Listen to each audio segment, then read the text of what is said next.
back for another ride on the Groove Line. This is the final installment of our MFSB Mondays series, ending with the Mysteries of the World album. And we have a special guest who sang on Mysteries of the World. She has been on the show before, so it's safe to say we can call her a friend of the program. So it is my distinct honor and privilege to welcome back to On the Groove Line, Miss Carla Benson. Carla, how you doing? Hey, how you doing? Hey, everybody. I hope you had a great summer. Yes, folks, we're literally the kids are going back to school. God bless them, but Yeah. so we'll talk about Carla having, she's going to have a class of her own. We'll talk more about that in a minute, but we want to get to Mysteries of the World, of course, which was the last MFSB album that was produced by Dexter Wanzel, who of course you knew very well. Unfortunately, we lost him earlier this year. And just what do you what were your memories of working with Dexter, and what do you think made him such an incredible producer and musician? His sensitivity. Dexter was an extremely sensitive man. He was a sweet guy. You know, that's rare in the business that we're in. Mm-hmm. It's to find somebody that's just genuinely has a good heart, and he was gifted. He was gifted. I loved his stuff. So, of course, the song that most people remember on this album is the one that you sang. And that, of course, is Tell Me Why. And I know that you have a special treat for us. So the floor is yours. Okay. So in my book, Journey into Love, on page 266, actually, I actually discuss Tell Me Why, because it was a significant moment in my journey. So I'm just going to read an excerpt, okay, if that's okay. Sure thing. All right, so we're at the bottom of page 266. We love Dexter Wanzel. His ballads were always so beautiful and poignant to me. He was the only writer-producer whose stuff I felt like I should sing. His melodies are so moving. When they teamed him with lyricist Cynthia Biggs, it was magic. He was working on an MFSB album. He often used a wonderful singer named Terry Wells to sing lead. I loved her voice. When we did The Sweetest Pain, I was absolutely mesmerized by her voice. It's unique and beautiful.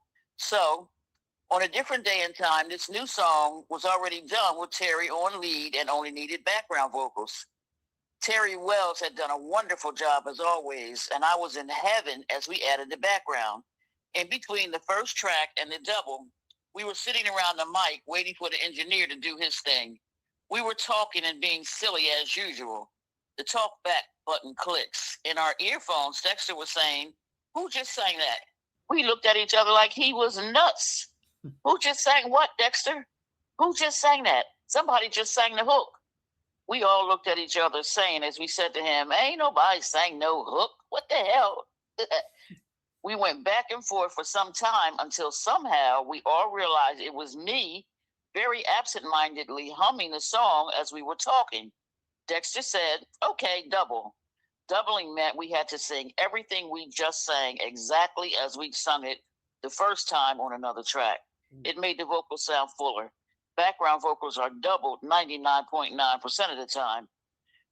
When we finished and went back into the control room, Dexter said, "Okay, Carla, you're going to sing the lead. You have 1 hour. The engineer is going to play the song for you to learn it, and we'll be back in an hour, and you'll record the vocals." Barbara exploded like someone had stuck her in the ass with a hot poker. "Oh, no, she's not," she yelled. She was enraged. It startled everyone. I said to Dexter, laughing, "Get out of here. Terry is already," he interrupted calmly. "I know. You're singing it now. We'll be back in an hour." I was stunned, excited, and scared. I looked to Barbara and Yvette for support to help me do this. Barbara was visibly outraged. She was shaking. She had turned red. She checked the reaction in the room to her initial outburst, so she came a little different this time.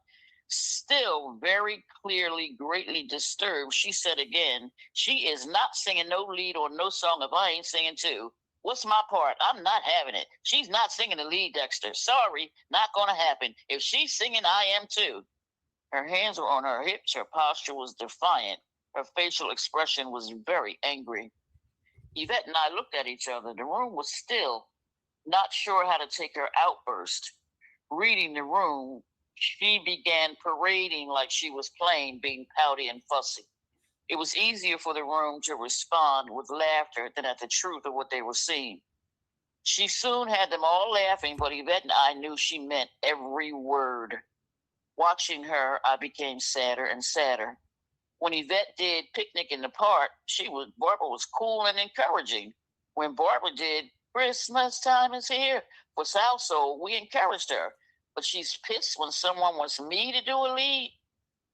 Of course, I acted like I thought she was playing just like everyone else, but I had to face this. She really didn't want me to sing a lead unless she was singing too, and she was aggressively blocking the process. She carried on, loudly protesting my singing of a lead for 45 minutes. Dexter held firm. He wanted me to sing the lead now. The longer she persisted, the more it hurt. I'm standing there watching her angrily bitch and protest, stopping all progress for 45 minutes. 45 minutes. Slow motion had long ago been in gear. I went into a bubble where I couldn't hear. I watched the situation as if I was watching TV. The control room of Sigma 309. Dexter in the producer's chair, confused, grinning, and grimacing. Nighttime soft lighting. I always loved the carpet on the walls instead of wallpaper. The engineer giggling, sincerely caught up in and enjoying Barbara's antics.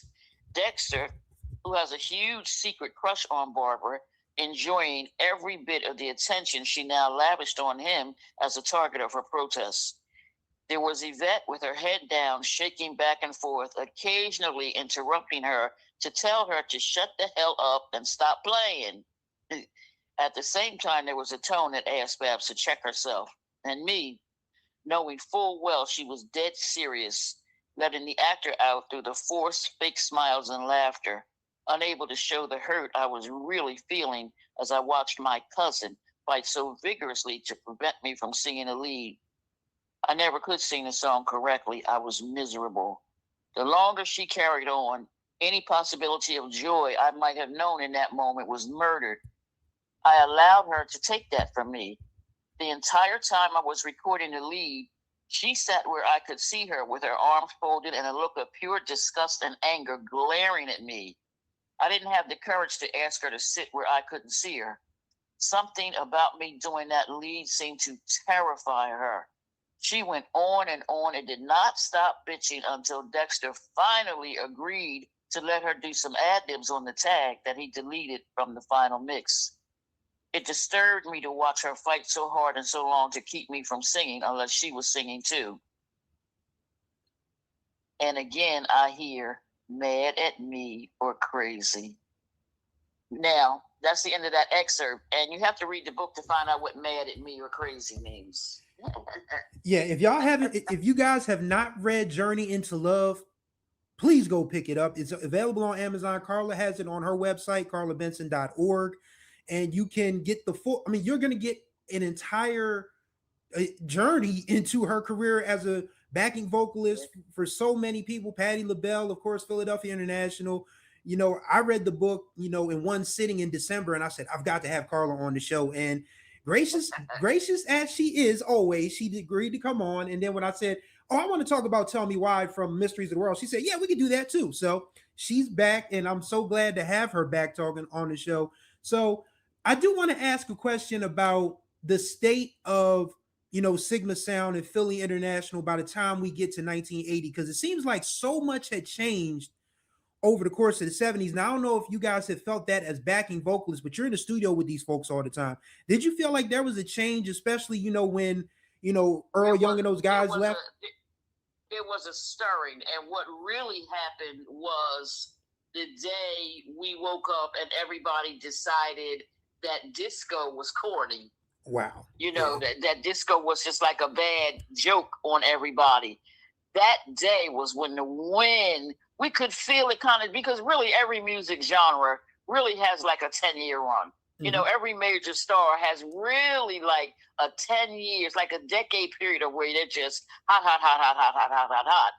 and then they go into icon status or legend status, but there's usually a 10-year period, decade of where a particular style is just hot. And disco had run its course. And the music industry was, and I say this in the book, it was birthing a new genre called hip hop. Mm-hmm. That's what was happening. And so we could kind of feel it changing, but nobody really nobody really knew. It's like one day you are just everything, and the next day, like, nope, you can't get an answer to a call. Some numbers are disconnected, like in the blink of an eye. It didn't feel like a gradual slide. It was like one day we were booked like 2 months in advance, and literally the next day there were no jobs. Or one or two. Studios shut down, record companies shut down, writers disappeared. It was crazy.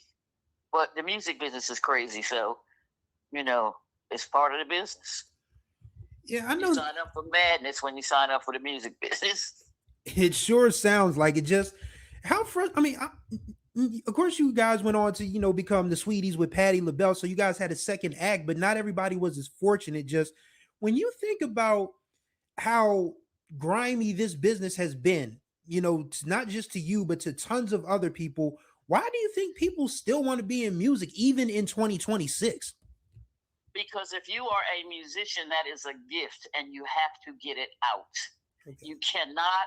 Music is only. Gifts are not for the gifted.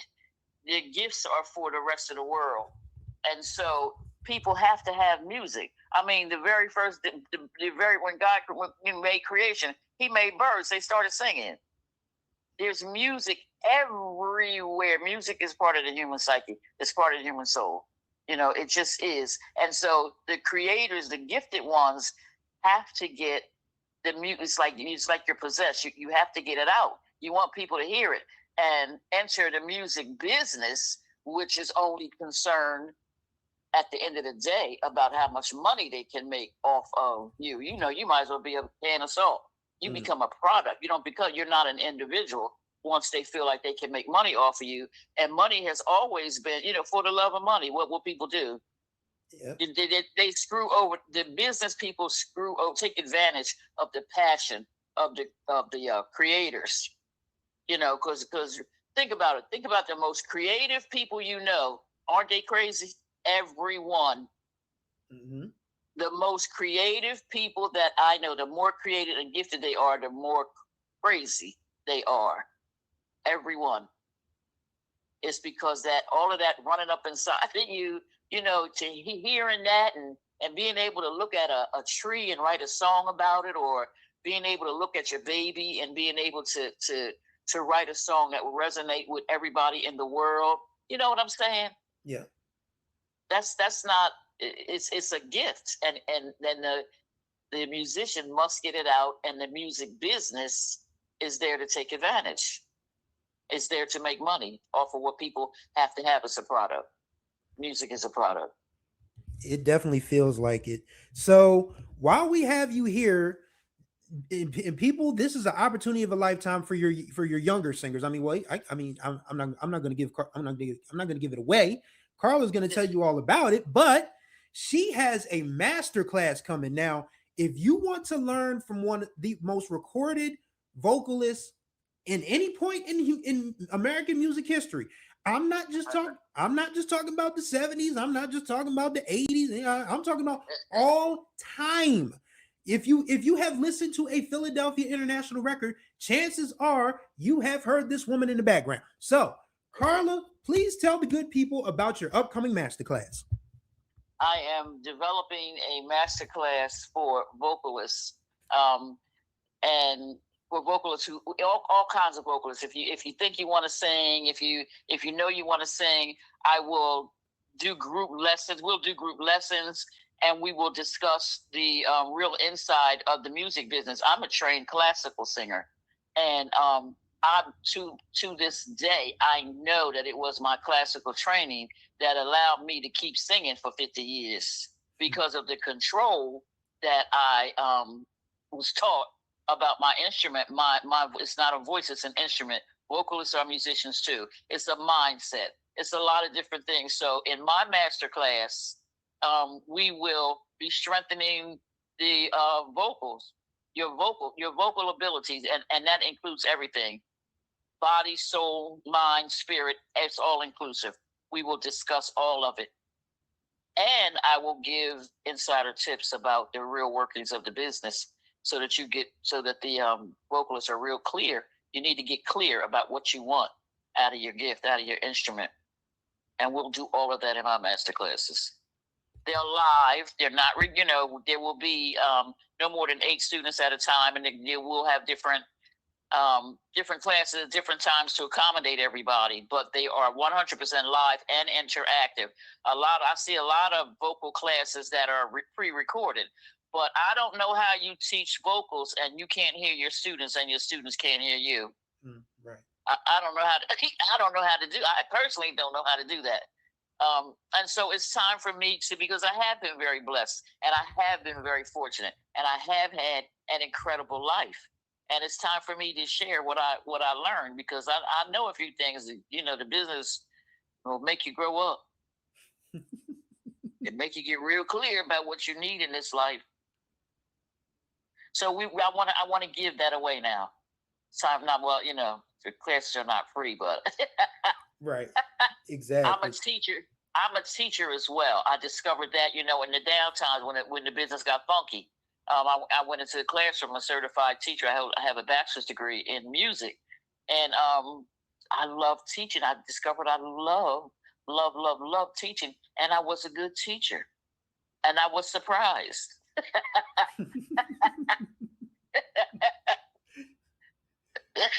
But yeah, I'm working on that right now. I hope to have it launched by October. That is awesome. So, ladies and gentlemen, you heard it here first.